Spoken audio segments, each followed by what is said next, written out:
อันอ้อยตาลหวานลิ้นแล้วสิ้นซากแต่ลมปากหวานหูไม่รู้หายถึงเจ็บอื่นหมื่นแสนก็แคลนคลายมิอาจหายเหมือนเหน็บให้เจ็บใจ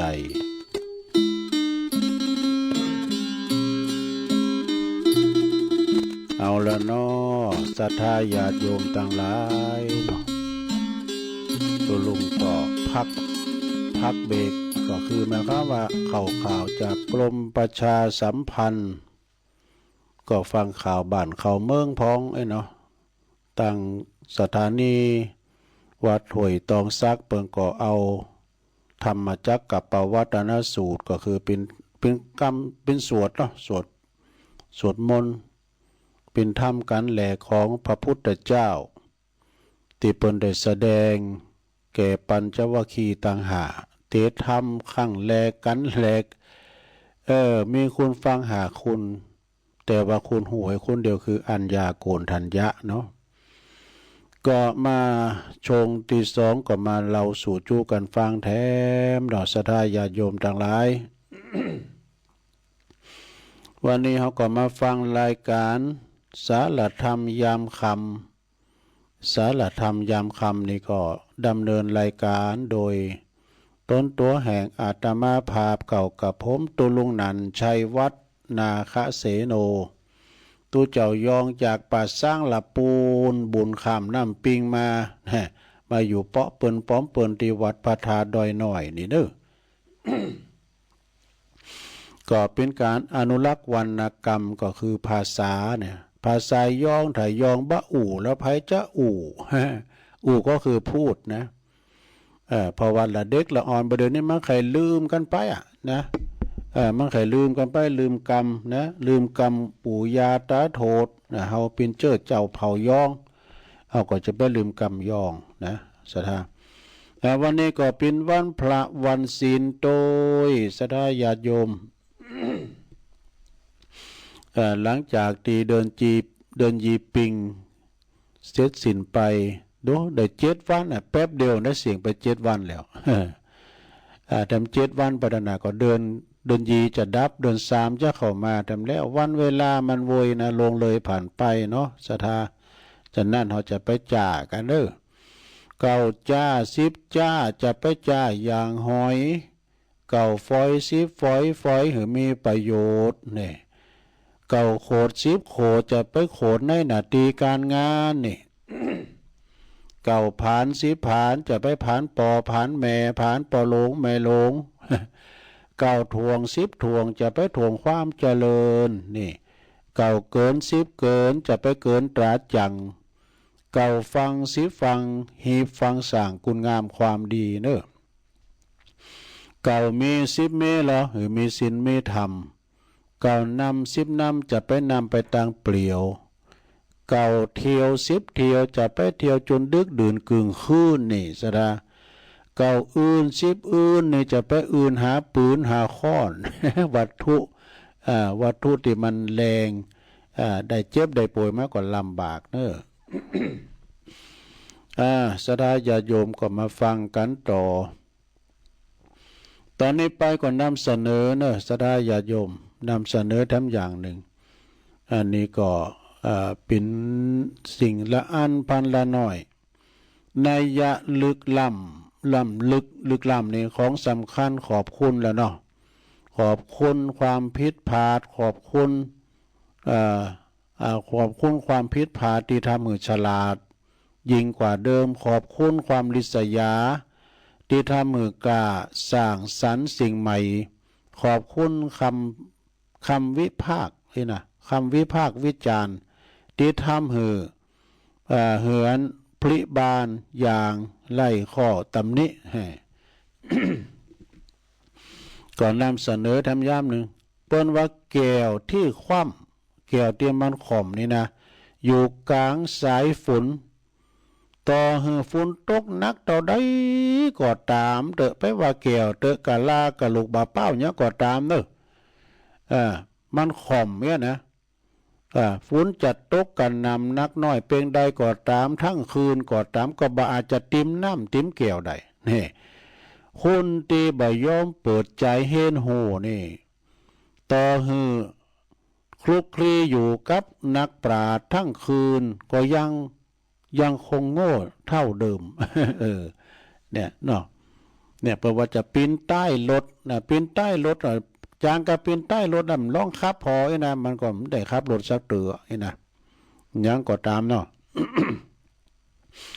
อย่างเขาอยู่ไกลนักปราชญ์เนี่ยความรู้ความฉลาดก็จะปราดเปรื่องมานะอันนี้ก็นำเสนอทั้งอย่างหนึ่งในยะลึกล้ำคำว่าขอบคุณคำว่าขอบคุณความไม่รู้ที่ทำให้ขอบคุณหูจักคู่ได้ชื่อว่าประสบการณ์นี่ขอบคุณความผิดหวังที่ทำให้ตั้งสติเพิ่นลุกขึ้นใหม่ขอบคุณศัตรูที่แกร่งกล้าที่ทำให้หูว่าเฮานี่ยังใจเปิ้นว่าไม่ใช่มืออาชีพนี่เข้าท่าเนอะแถมบทหนึ่งเนี่ยสถาเนอะ แถมบทหนึ่งก็เอามาเล่าสู่จูกันฟังสดาญาติโยมอยู่หือเปิ้นแปลว่าอยู่หือคุณหักอยู่ให้คนเขารักจากไปหือเขาหือคุณเขาอะไรนี่อันนี้มันเป็นกรรมเดียวว่ามีมาแต่หึงแต่เมื่อนานแล้วเด้ออยู่หือเปิ้นหักกาจากไปหือเปิ้นอะไรหานี่เจ้าว่าไปก็ดีบ่เฮ้ยที่อยู่นี่ก็ลกลุงลังบ่เพียวพัดปัดกวาดอันนี้ก็น่าแก่เนอะคุณได้แต่ว่าอยู่ที่ไหนมดหันนี่เนาะอยู่ที่ไหนมันตีนมันมือบัจิบาจีแหงอยู่เปิ้นก็ช่วยเปิ้นนะอยู่วัดก็ช่วยวัดอยู่บ้านก็ช่วยบ้านนี่โอ้กันจากไปนี่เปิ้นก็อะไรหาเนาะอยู่หือเขาหักเนี่ยอยู่ให้คนเขารักจากไปหือคุณเขาอะไรลงลับไปก็หือคุณเอ่ยอ่างถึงนี่อยู่หือคุณฮักก็คืออยู่อย่างผู้ให้นี่แต่ไปขีดจิ เป็นผู้ที่ให้คือหือพองเปิ้นว่าจะไปขีดจิท่านหนีเนี่ยคุณขีดจิไผตึงบ่ถามหาถ้าคุณมีเมตตาไปต่างใดตึงบักกันมีเงินคำมีเงินมีทองแล้วเพราะว่ามีเงินทองแล้วบ่ใจบ่ซอยกองเต่ามอนดอยไผตึงบะโอดบะอ่างเด้อ เนี่ยจากไปให้เขาคิดถึงอะไรก่อนนะอะไรก่อนสร้างจากสร้างสรรค์แต่สิ่งที่มีคุณค่าเมื่อลงหลับไปคุณระลึกนึกถึงเวลามีชีวิตทำแต่คุณงามความดีจนเป็นตีจดจำนี่คุณเฮากว่ากัสถานบ่ว่าครูบาอาจารย์บ่ว่าพระสงฆ์องค์สังฆเจ้าเขาว่าเป็นครูนะครูบางท่านบางคนอยู่มาเมื่อไหนนะ จนว่าเป็นตีหักของลูกศิษย์ลูกหาเปิ้นสั่งย้ายไปอยู่ที่อื่นนักเล่นไห้ก็มีนะเนาะสดาญาติโยมทั้งหลายตุโลงก็เหมือนกันแล้วนี่ฮู้มาลายนะตีเขาถึงประชาชนที่คุณเปิ้นหักเปิ้นโหมพอออกไม่ออกศรัทธาสนับสนุนตั้งแต่เป็นเนรมาแล้วเป็นตุเป็นเจ้ามากำลังจะได้เป็นตุโลงเลยนะไปจกเบอร์ทหารติดแดงไปนะจำเป็นต้องลาศึกขาไปปุดก็คุณเท่าไว้ให้วันแข่งวันขาวเสียได้นะเนาะตัวเจ้าเปิดกับว่าปียะแหละแม่กันเขาตายเอามาบวชแถม อันนี้ก็เป็นกรรมพังเพยเนอสดาญาติโยมเนาะอยู่หือเปิ้นอะไรจากไปหือเปิ้นคิดถึงหาเนอสดาเนี่ย มีแถมบทหนึ่งเนาะของเจ้าพระคุณสมเด็จพระญาณสังวรสมเด็จพระสังฆราชสกลมหาสังฆปรินายกเนอชีวิตไม่น้อยนักเนอแต่ชีวิตนี่สำคัญหนักนะชีวิตเฮานี่เป็นของน้อยนะถูกชะลาครอบงำไหลอยู่ตลอดเวลานี่เท่าแก่มาติ๊กนะแต่ชีวิตเฮานี่สำคัญหนักถึงแม้มันจะน้อยนักแต่ก็สำคัญหนักเนอะเป็นโหเลี้ยวโหต่อ เป็นตั้งแยกจะไปสู่จะไปสู่ไปจะไปสูงไปต่ำเนี่ยจะไปดีไปให้เลิกใดในชีวิตนี้เท่านั้นนี่พึงสำนึกข้อนี้หือจงดีแล้วจงเลิกเถิดเลิกหือดีเถิดนี่แหละแล้วก็เลิกเถิดเลิกหือดีเถิดก็เลิกตั้งดีนะสดาเลิกไปตั้งที่ดีนะข้อคิดขององค์สมเด็จเจ้าประคุณสมเด็จพระญาณสังวรเนาะสมเด็จพระสังฆราชเนี่ย แถมบทหนึ่งอันนี้เป็นของหลวงปู่ท่อนนี่นะเนาะเปิ้นก็บอกว่าไปเดือดร้อนอันยังกับคุณนินทา จะไปเดือดร้อนยังกับคุณนินทานี่ไผนินทาเฮาบ่ได้ยินก็บ่ใส่ใจก็สบายนี่แล้วก็คุณนินทาน่ะเป็นยาชูกำลังนี่ศัตรูคือยาชูกำลังเนี่ยเนาะที่จะเตือนตัวเองเขาติดีกว่าเขาชมนี่จะได้หูโตทางเฮาเป็นอย่างตีจะอย่างตีนั้นอย่างนั้นแล้วเฮาจะได้ปรับปรุง เฮาก็จะได้ปรับปรุงเฮาก็จะได้จะไปโกรธเขาทำไมนี่ถ้าไปโกรธเขาก็เลกว่าเฮาแพ้ตัวเองได้มันจึงมีเนาะสดาญาโยม บ่ว่าที่ไหนหน่วยงานใดก็ตามบ่ว่าไปนอกไปในไปนอกหน่วยงานใดก็ตามชมรมใดก็ตามมันจึงมีดอกคำนินทาก้านี่คำติให้ติดีนะบางคนนี่เยี่ยมอย่างถากติเนี่ยสั่งติดูแต่ติเป็นอย่างอั้นอย่างอี้นะแต่ตัวเก่านี่มันติตัวเก่าเนี่ยเป็นว่าคำนินทานี่เป็นยากำลังวะในหนังสือนี่นะเปิ้นว่านะมีคำกลอนอยู่บทหนึ่งลืมไปแล้วกันคำนินทาน่ะเปิ้นว่าได้เปิ้นว่าความ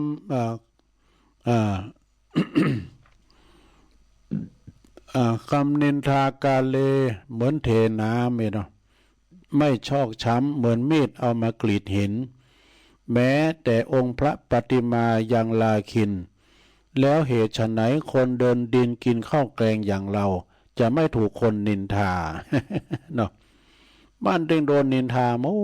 ดไผเนี่ยมันโดนนินทาพระพุทธรูปเจ้าอยู่ในวิหารเนี่ยเขาก็ยังไปติไปละไปนินทาไปอยู่เสียได้แต่เปิ้นปากได้งามเต้เปิ้นปากเนี่ยนะไปนินทาเปิ้น ช่างติเนาะนินทากับมาเป็นโลกกระทำต่างแปดเหมือนกันเด้ออันนี้นะเพราะว่ามียศก็เสริมยศมีลาภก็เสริมลาภมีสรรเสริญก็มีนินทามีสุขแล้วก็มีทุกข์มันสีกูในโดมันดึงเป็นของกูกันไผจะมาซักเสริญเฮาตลอดเวลามันก็มีติมีตรายมันมีสองเบิ่งฝ่าย การเปิ้นสอบเฮาเปิ้นก่อส้มการผมสอบเฮาเปิ้นก่อติเนี่ยมันมีสองอย่าง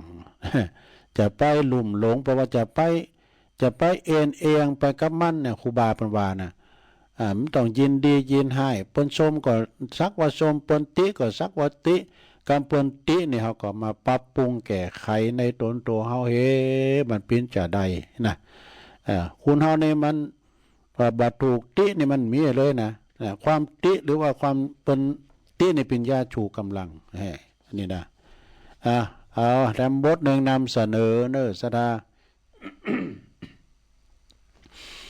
ก็แถมบทหนึ่งนำเสนอ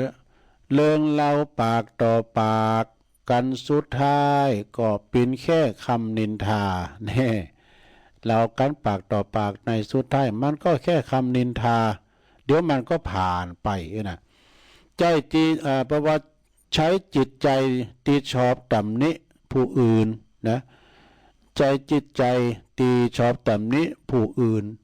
มาตำหนิตัวเองดีกว่านี่ใจจิตใจตีชอบหืออภัยตัวเองมาหืออภัยผู้อื่นพ้องเห็นนะถ้าเฮาบัดทิ้งบุญบุญก็บัดทิ้งเฮา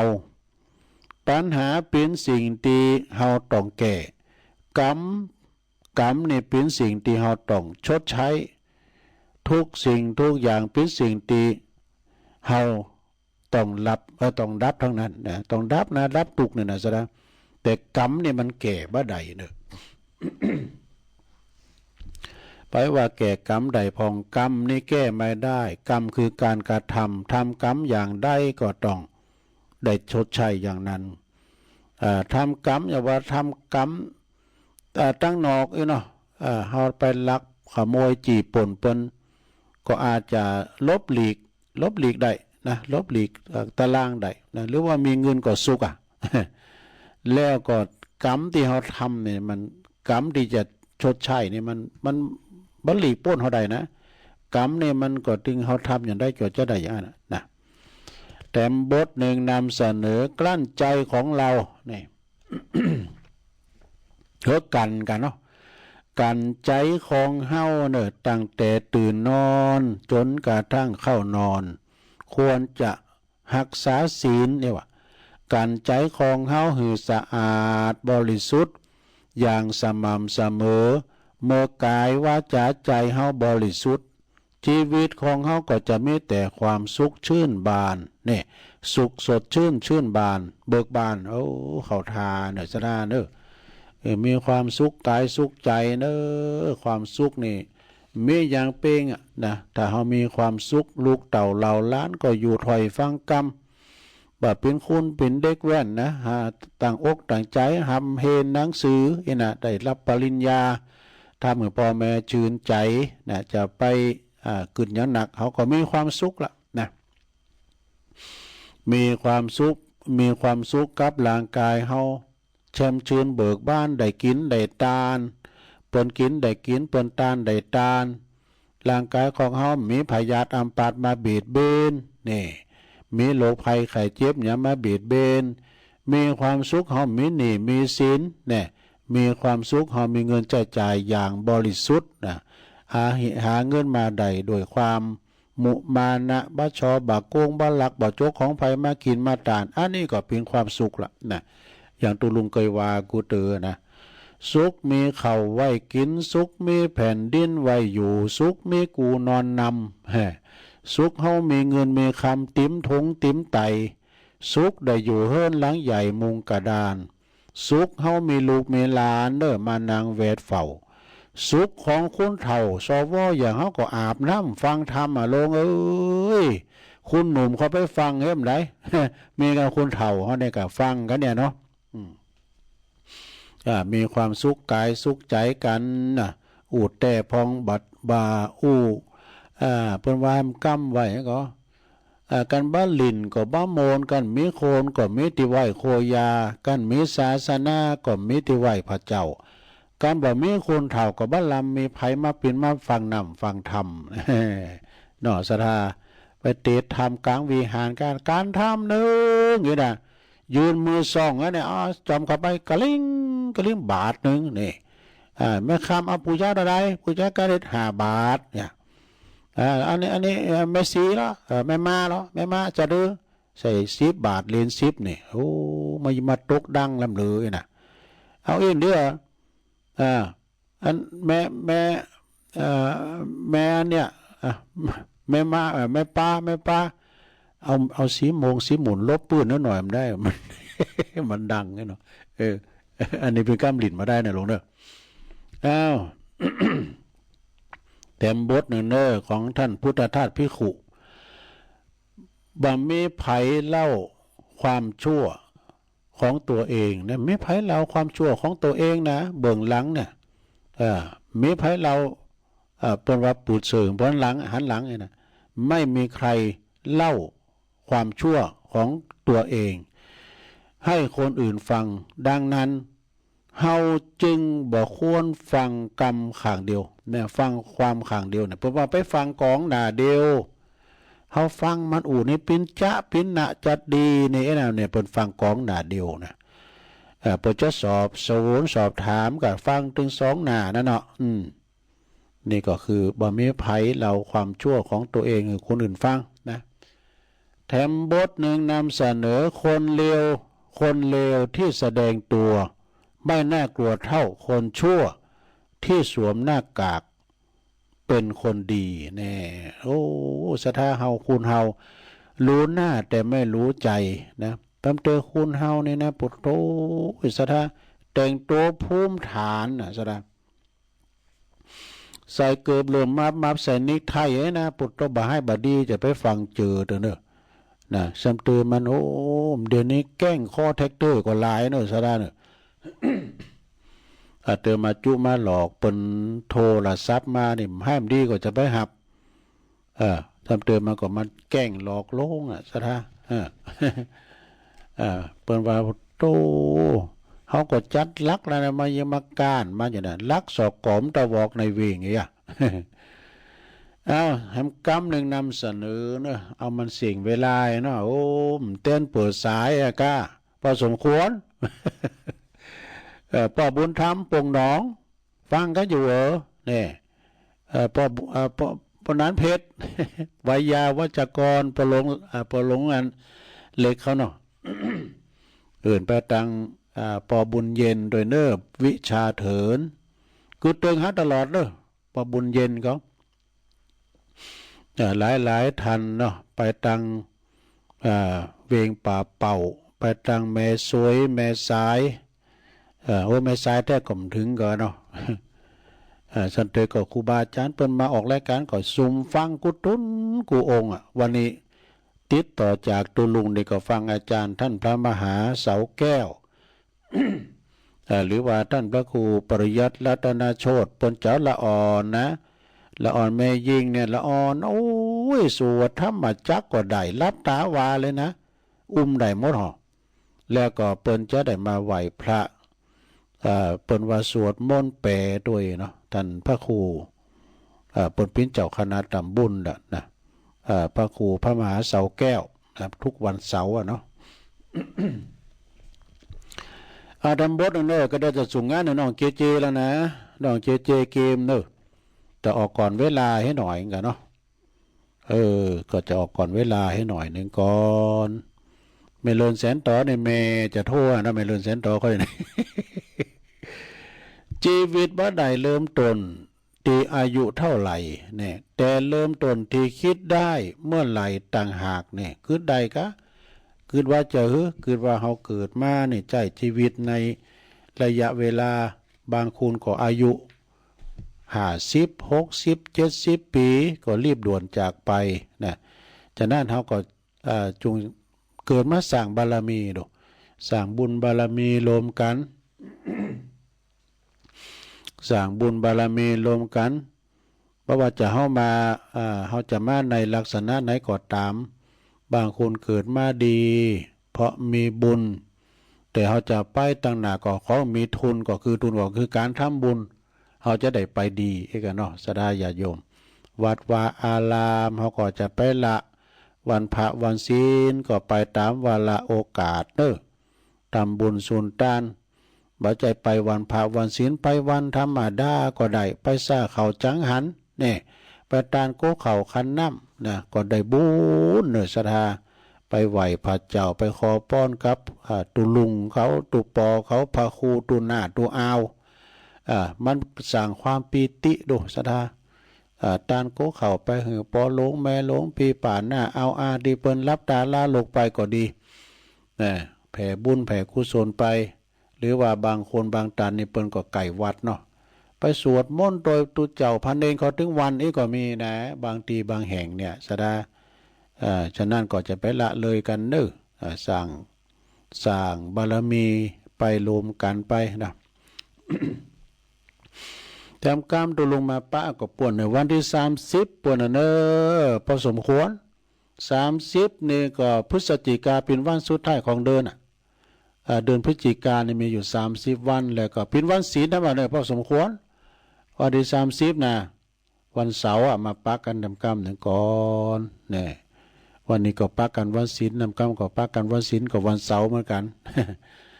เอาแล้วเนาะสราญาติโยมตุลุงก็นำรายการจากลาไปก่อนถึงเวลาจะต้องอัมปาลาจากปักกันในเสาหน้านะตอนนี้ก็อาจารย์ท่านพระมหาเสาแก้วเปิ้นมารออยู่แล้วสมควรแก่กาลเวลาตุลุงก็จะได้วางปาปรุงลุ่มก่อนนำรายการจากลาสถาไปก่อนเลยขอมีความโชคดีมีใจจงบังเกิดแด่สถาญาติโยมทั้งหลายทุกท่านเด้ออยู่ดีมีสุขอายุมันขวัญยืนมีจุกมีใจมีได้เจริญไปโดยจตุรพิษและพรชัยอันมีอายุวันนะสุขภาละเหมือนการจุผู้จุคนนั้นจงจักมีจัตตาโลธรรมาวะพันติอายุวันโนสุขังปะลัง